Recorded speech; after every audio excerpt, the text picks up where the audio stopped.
안녕하세요. 최아름 전도사입니다. 오늘도 멋진 주일 하나님을 예배해요. 네, 오늘 드려질 예배를 위하여 함께 기도하겠습니다.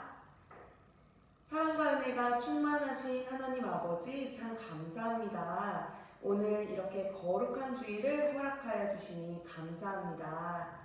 저희가 죄로 인해 죽을 수밖에 없었는데 저희를 친히 자녀 삼아주시고 저희의 모든 허물과 죄를 덮어주시니 감사합니다. 우리가 많은 감사거리가 있음에도 지난 한 주간 지은 죄들 참 많았습니다. 주님 모두 용서해 주시옵소서. 이번 한 주간은 하나님과 더 교제하고 또 이웃들을 더 사랑하는 우리 되게 도와주시옵소서. 오늘 전도사님을 통하여 선포되어지는 모든 말씀이 저희의 심령 가운데 잘 심길 수 있게 도와주시고 이번 한 주간을 살아갈 때에 오늘 들은 말씀처럼 살아가게 도와주시옵소서. 코로나로 인하여 어려움 당하는 모든 사람들을 보호하여 주세요. 감사합니다. 예수 그리스도의 이름으로 기도합니다. 아멘.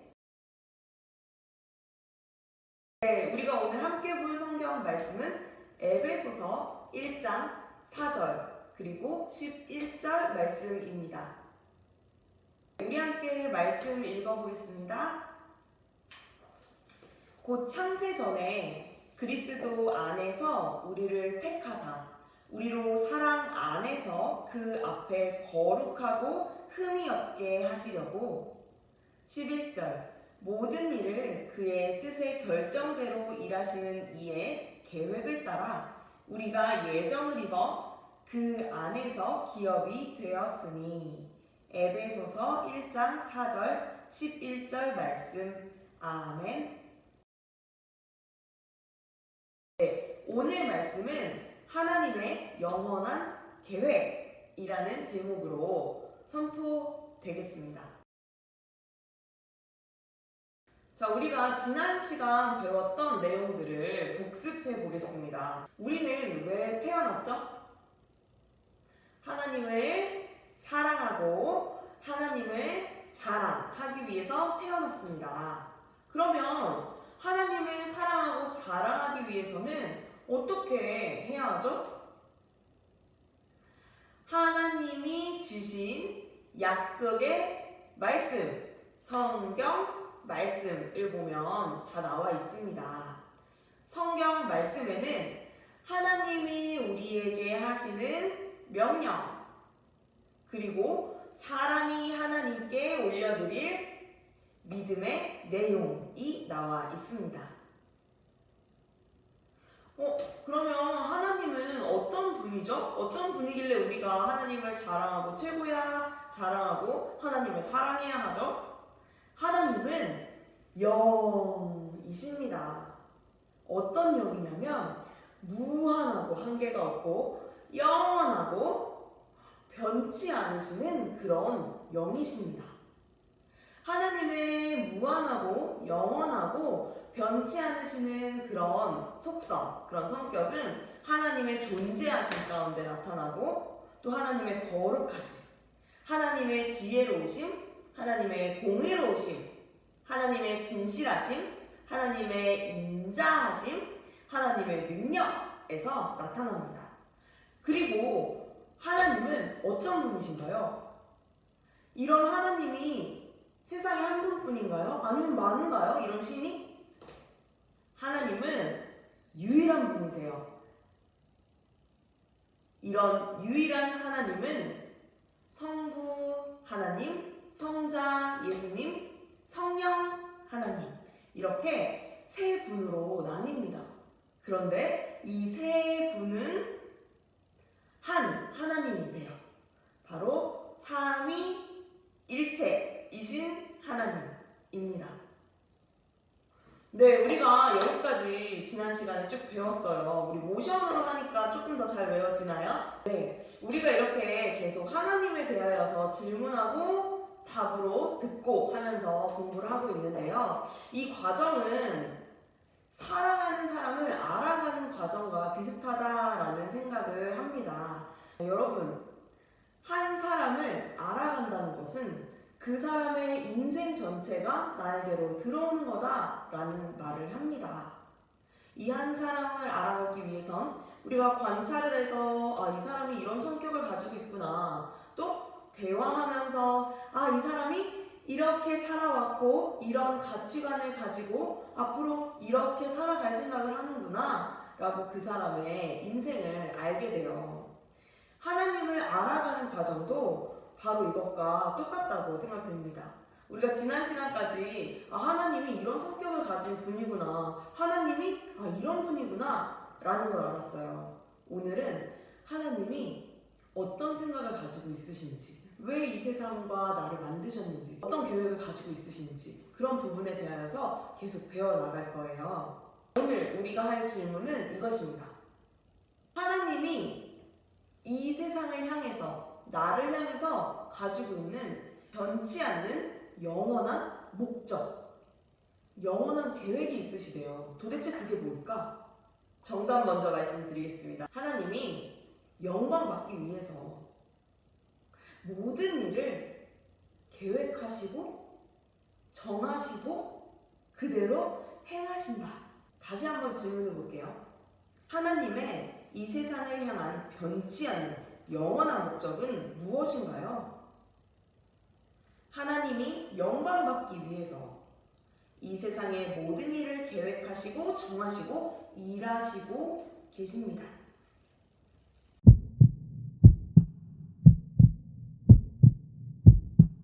네, 하나님이 영광 받기 위해서 이 세상을 만드셨대요. 자, 우리가 처음에 이런 걸 배웠어요. 우리가 왜 태어났죠?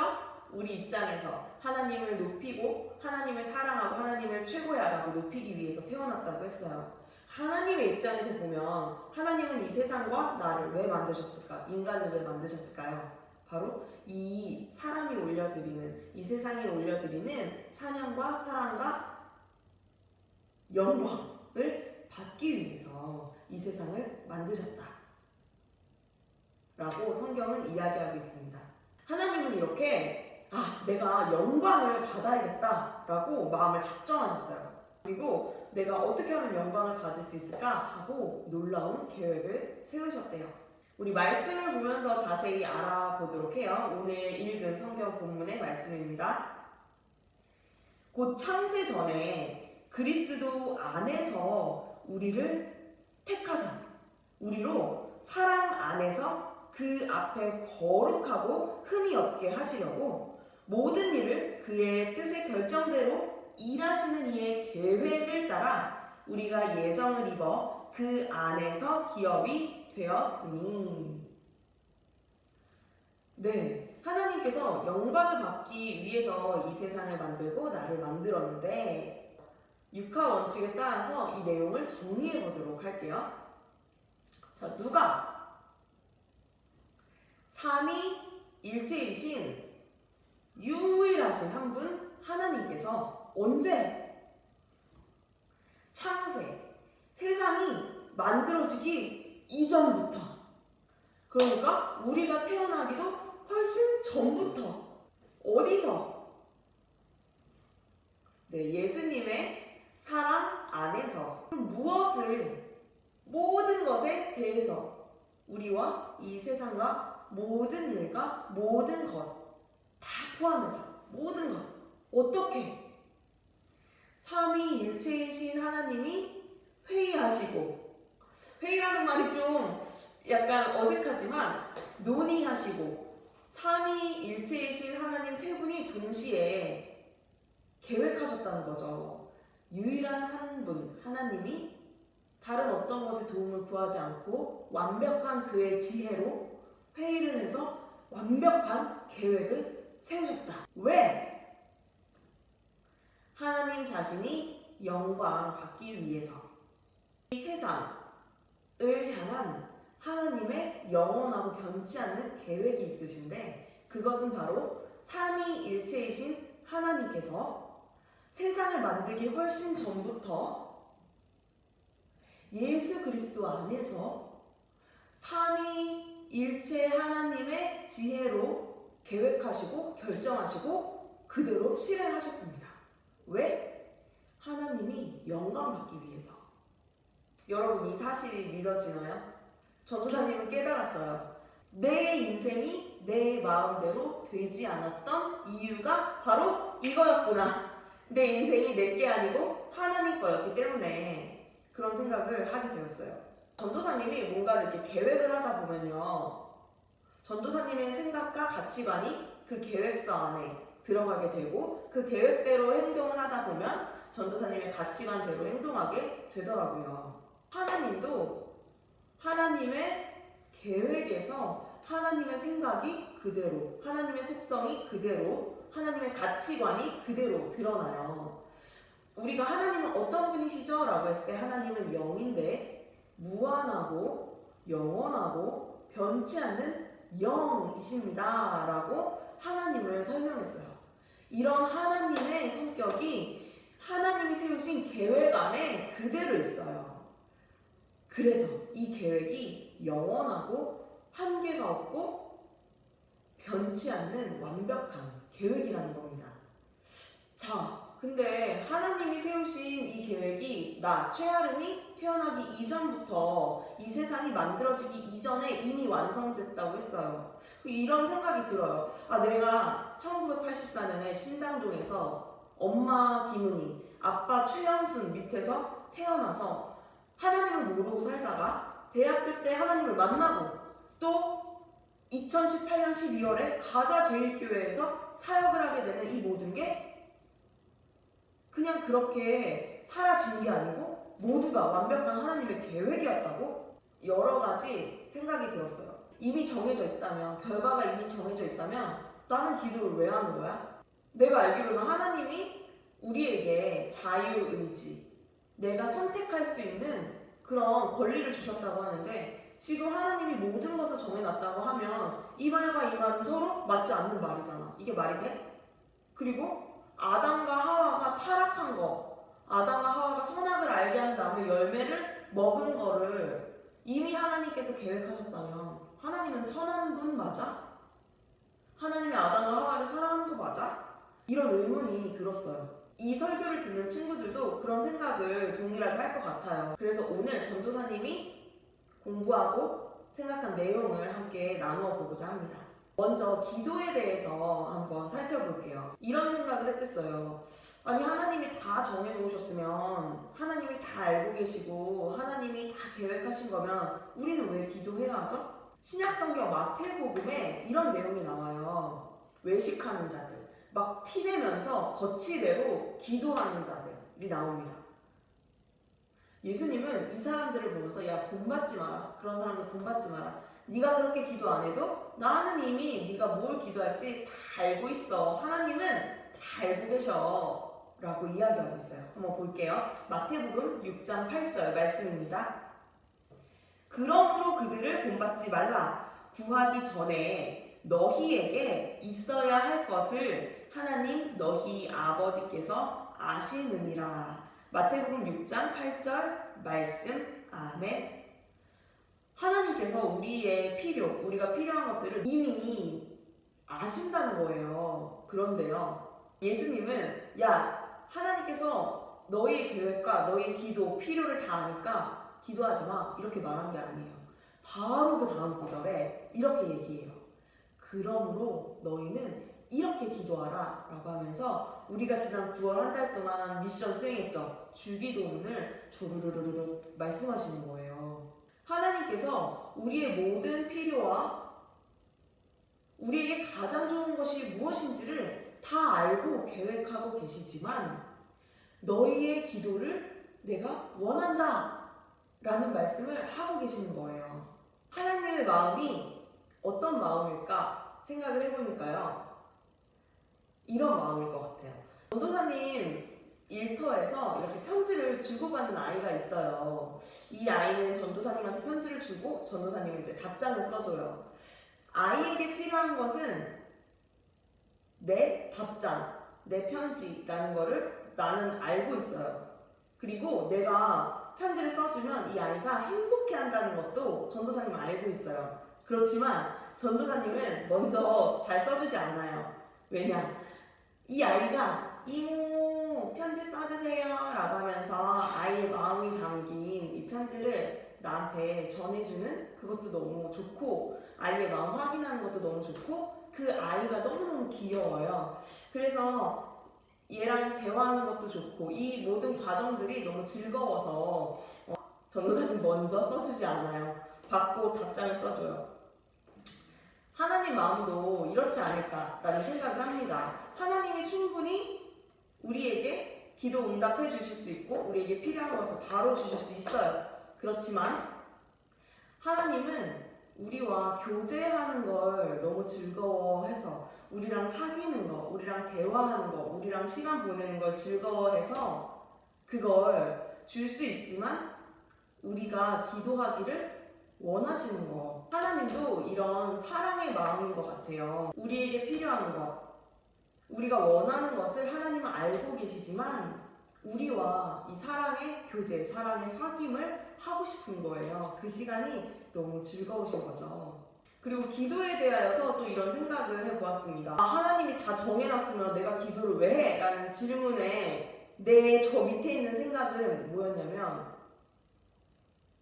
내 기도가 능력이 있다, 내가 기도하면 상황이 바뀐다 라는 그런 생각이었어요. 우리가 기도한다고 해서 하나님의 뜻을 바꿀 수 있다라고 생각하는 거, 이게 바로 하나님을 망령되이 일컫는 그런 죄를 짓는 통로가 될 수 있다라고 생각이 들었어요. 내 기도에 응답하시는 저 하나님의 사랑의 손길, 그 긍휼한 그 손길 안에 능력이 있는 건데, 마치 내가 기도하면 상황이 바뀐다라고 나도 모르게 생각을 하고 있던 거죠.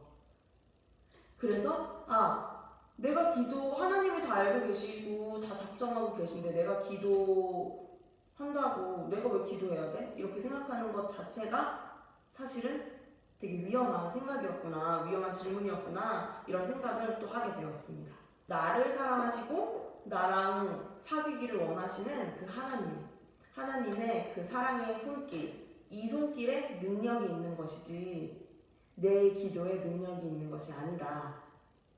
내가 오늘 한 기도가 응답을 받았을지라도 그것은 나의 능력이 아니라 하나님의 사랑의 손길인 것이다. 하나님의 능력인 것이다. 하나님의 뜻 안에서 이루어지는 응답인 것이다. 라는 것을 잘 기억하는 저와 친구들 되길 소망할게요. 그리고 또 이런 질문을 했어요. 자유의지에 대한 거예요. 하나님은 사람한테 자유의지, 너가 선택하고 결정할 수 있는 권리를 주셨다고 했거든요. 그런데 오늘의 말은 모든 것이 정해 있다라는 거예요. 서로 맞지가 않는다고 생각이 드는 거예요. 이것에 대하여서는 어항에 비유를 할게요. 전도사님이 작년부터 구피 물고기를 키우고 있어요. 우리 교회 집사님이 주신 물고기, 그리고 재선이 어머니께서도 이제 최근에 또 물고기를 주셔서 예쁜 어항에 구피 물고기를 키우고 있어요. 이 어항을 보면서 바로 이 자유의지와 하나님의 계획에 대하여서 좀 이해하는 시간을 가졌어요. 전도사님의 어항이 여름 내내 베란다에 있었어요. 그러다가 이제 날이 추워지니까 구피들이 안 움직이고 가만히 있어서 이제 집 안으로 어항을 가지고 왔어요. 이 어항은 전도사님의 뜻대로 움직여요. 그쵸? 그렇지만 이 어항 안에 있는 물고기들은 이 어항 안에서 굉장히 자유롭게 살아가고 있죠. 각자의 그 물고기로서의 삶을 아주 자유롭게 살아가고 있어요. 인간도 똑같다, 이런 생각을 합니다. 하나님의 뜻 안에 있으면서 자유롭게 살아가는 거죠. 내가 이 어항이라는 세상 안에서 자유롭게 살아가는 물고기랑 같다고 생각했어요. 이 어항은 하나님, 이 어항의 주인인 하나님의 뜻 안에서 예정된 대로 움직이고 있지만, 예정된 곳에 거하고 있지만 이 안에서는 굉장히 자유롭게 살아가는 거죠. 우리도 하나님이 창조하신 이 세상 가운데 하나님의 뜻 안에서 살아가고 있지만, 또 이 틀 안에서 살아가고 있지만 굉장히 자유롭게 우리의 의지대로 선택하고 결정할 수 있는 거죠. 이것이 참 감사다라는 생각이 듭니다. 그리고 죄에 대해서 이제 궁금증이 생겼어요. 아담과 하와가 선악과를 먹는 그런 죄를 저질렀을 때 하나님은 무엇 하고 계셨나? 이것도 하나님의 계획인가? 그렇다면 하나님은 정말 선하신 분인가? 라는 질문, 이런 생각이 들었어요. 하나님은 우리를 하나님의 형상을 닮은 인격적인 존재로 만드셨다고 성경에서는 나와요. 그래서 하나님의 속성들이 우리에게도 있죠. 공의롭고 지혜롭고 진실하고 싶은 그런 욕구, 그런 능력이 우리에게 있어요. 완벽하진 않지만 스스로 생각하고 판단하고 결정하고 행할 수 있는 그런 능력이 우리에게 있는 거예요. 하나님은 이런 우리를 존중해 주시는데 애석하게도 우리는 이런 지혜를 하나님을 대적하는데 쓰기도 합니다. 바로 아담과 하와가 죄를 짓는데 이 자유의지, 지혜 이런 것들을 썼죠. 근데 아담이 선악과를 먹는 그런 죄를 지으려고 막 했을 때 여러분은 어떻게 했을 것 같아요? 전도사님이라면 아담이 먹는 선악과를 탁 뺏고 아담이 막 혼냈을 것 같아요. 야, 너 내가 그거 먹지 말랬지. 이놈이 너 먹지 마! 이렇게 혼내고 죄 짓지 않게 혼냈을 것 같아요. 그런데 하나님은 아담의 선택을 막지 않으셨어요. 그 죄 짓는 것 또한 허용하신 거예요. 왜 하나님은 선하신 분인데 죄 짓는 것을 그냥 보고만 있으실까? 하나님이 능력이 없어서인가? 선악과를 뺏지 못하나? 하나님 힘이 없어서? 아니에요. 우리 부모, 자식 간의 관계를 한번 생각해보면 좀 이해할 수 있을 것 같아요. 아이가 스스로 선택해서 변화되기를 기다려주는 그런 부모의 마음. 아이가 비록 잘못된 것을 선택해서 곤란에 처해도 그걸 믿고 기다려주는 부모의 마음이 바로 하나님의 마음인 것이에요. 아이를 존중해주고 인격적으로 대해주는 마음. 부모님이 능력이 없어서 아이를 통제하지 못하는 것이 아니고요. 그 아이를 한 인격으로 존중해줘서 아이가 스스로 변화되고 다시 돌아올 수 있도록 기다려주고 지지해주고 믿어주는 그런 마음. 그 부모의 마음이 바로 하나님의 마음인 것입니다. 이렇게 하나님은 우리와 끊임없이 교제하고 사귀어가고 또 사랑하는 걸 확인받고 영광받기를 원하세요. 하나님께서 우리를 통제할 수 있는 능력이 없어서 그게 아니고요. 하나님을 닮은 존재로서 스스로 생각하고 판단하고 결정하고 행할 수 있도록 그 능력을 발휘할 수 있도록 기다려 주시는구나. 우리를 존중해 주시는구나. 이런 내용을 오늘의 본문을 공부하고 묵상하면서 깨닫게 되었습니다. 이 죄에 대하여서 죄에 대한 하나님의 생각을 로마서 말씀을 통하여 한번 읽어보겠습니다. 만일 하나님이 그의 진노를 보이시고 그의 능력을 알게 하고자 하사 멸하기로 준비된 진노의 그릇을 오래 참으심으로 관용하시고 또한 영광받기로 예비하신 바 긍휼의 그릇에 대하여 그 영광의 풍성함을 알게 하고자 하셨을지라도 무슨 말을 하리요? 우리를 용서하시고 기다려주시고 우리가 스스로 변화될 때까지 지켜보고 계십니다. 힘을 주시고 인도하고 계세요. 오늘도 하나님은 우리가 변화되고 돌이켜서 주의 길을 택하기를 기다리고 계십니다. 우리의 마음을 변화시키고 계십니다. 이 변화되는 이 과정 가운데 또 변화된 우리가 하나님께 영광을 올려드리는 것. 하나님 덕분이에요. 하나님이 나를 지켜주셨어요. 이렇게 하나님 감사해요. 영광 올려드리기를 하나님은 원하고 계십니다. 하나님의 사랑을 경험해보고 맛본 사람, 하나님과 관계하는 것을 그 관계의 즐거움을 맛본 사람은 함부로 살아갈 수가 없어요. 하나님의 크신 계획과 그 뜻을 아는 사람은 함부로 죄 짓는 자리에 가지 못합니다. 죄를 짓더라도 얼른 하나님께로 다시 돌아오게 되어 있습니다. 하나님의 그 계획, 그 다음에 하나님이 나를 바라보는 그 뜨거운 사랑의 손길이 너무 뜨겁고 구원의 감사가 너무 커서 하나님 앞에 거룩하게 살 수밖에 없는 거예요. 우리 사랑부 청년들 모두가 이런 하나님의 영원하고 변치 않는 완벽한 이 계획 안에 있습니다. 이것에 감사하며 또 이번 한 주간 이 계획하심을 인지하면서 이 계획하심을 깨닫는 그런 시간, 그런 한 주간 보내시기를 소망합니다. 하나님은 영광 받기 위해서 모든 것을 계획하시고 정하시고 일하십니다. 영광 받기 원하시는 하나님 참 감사합니다. 삼위일체이신 하나님께서 우리가 태어나기 훨씬 전, 이 세상이 만들어지기 전부터 예수 그리스도 안에서, 그 사랑 안에서 이 세상 모든 것, 모든 일들에 대해 미리 결정하셨다는 사실을 오늘 배웠습니다. 이 모든 것이 하나님 자신이 영광 받기 위해서 하신 것이라는 것도 배웠습니다. 하나님의 영원하시고 끝없고 변함없는 그런 계획이 오늘 또 이번 한 주간에 우리 삶 가운데 드러나게 도와주시옵소서. 우리가 가진 장애가 하나님을 알아갈 때 쓰는 디딤돌 되게 하여 주시옵소서. 이번 한 주간도 하나님과 더 교제하는 우리 되길 소망합니다. 감사합니다. 예수 그리스도의 이름으로 기도합니다. 아멘.